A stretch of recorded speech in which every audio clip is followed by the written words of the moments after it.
Assalamualaikum warahmatullahi wabarakatuh dan salam sejahtera. Uh, Nama saya Muhaimi bin Muhammad Zain. Nombor matrik saya ialah 271084. Saya daripada GMJT 3124, iaitu Pembangunan Wilayah. Tajuk yang saya akan bincangkan ialah berkenaan dengan status negeri Sabah dan Sarawak sebagai wilayah yang dipersoalkan. Okey. Yang pertama, apa itu wilayah? Wilayah bermaksud sesuatu kawasan yang menjangkau dua atau lebih kawasan pentadbiran berdasarkan Akta Perancangan Bandar dan Desa Akta 172. Wilayah terdiri daripada dua negeri atau lebih. Wilayah persekutuan pula adalah merupakan wilayah yang ditadbir urus secara langsung oleh Kerajaan Persekutuan Malaysia dan dipimpin di bawah perundangan Kementerian Wilayah Persekutuan. Seterusnya ialah wilayah bagi Sabah dan Sarawak.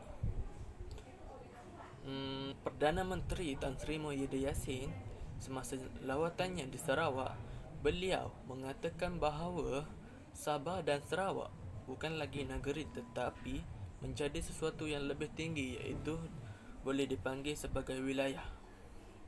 Secara umumnya kita mengetahui bahawa Sabah dan Sarawak adalah merupakan dua buah negeri di dalam negara Malaysia, di mana memiliki kedudukan perundangan dan hak autonomi melebihi negeri-negeri lain di Semenanjung.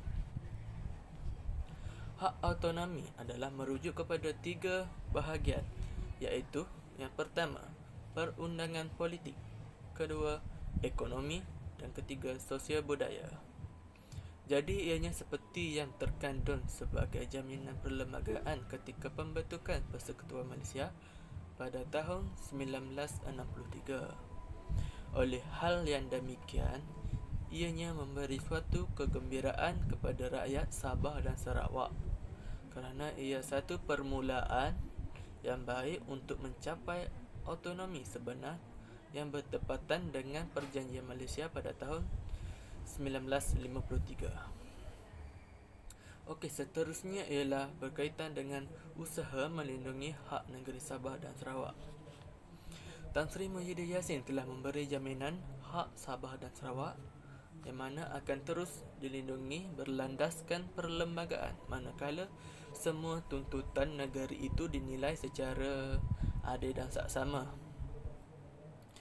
Seterusnya ialah memastikan setiap bantuan kerajaan dapat disalurkan kepada golongan sasar dan memastikan tiada penduduk yang ketinggalan.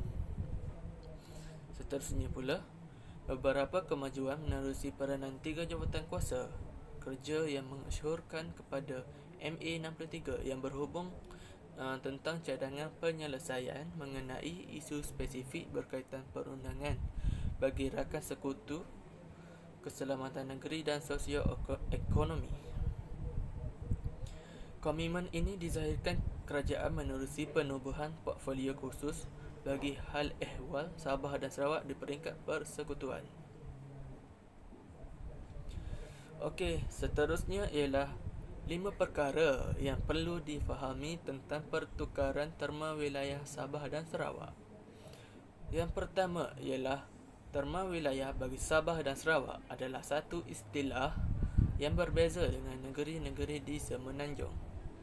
Kita boleh membuat imbasan kembali tentang sejarah penubuhan Malaysia, Sabah dan Sarawak yang sememangnya dipanggil sebagai wilayah. Penukaran merujuk kepada perkongsian sama taraf dengan Semenanjung atau seluruh negeri timur di Malaysia. Pengiktirafan Sabah dan Sarawak sebagai wilayah adalah tidak sama maksud dengan wilayah Persekutuan Kuala Lumpur, Putrajaya dan Labuan. Dalam erti kata lain, wilayah Persekutuan Labuan lebih rendah daripada negeri, tetapi Sabah dan Sarawak adalah lebih tinggi dari Semenanjung dalam konteks penubuhan Malaysia. Yang kelima ialah Wilayah persekutuan dikawal selia oleh Kementerian Wilayah Persekutuan, dan setiap wilayah ditadbir oleh pihak berkuasa tempatan. Sebagai contoh, Bandar Kuala Lumpur ditadbir oleh Dewan Bandaraya Kuala Lumpur, DBKL, manakala Labuan Pula ditadbir oleh Perbadanan Persekutuan dan Putrajaya oleh Perbadanan Putrajaya. Kesimpulannya ialah, secara ringkasnya, jika pertukaran terma ini berlaku secara rasmi, Malaysia akan menjadi sebuah negara persekutuan yang mana memiliki 11 negeri, 2 wilayah dan 3 wilayah persekutuan. Jadi kita boleh sama-sama renungkannya. Sekian, terima kasih.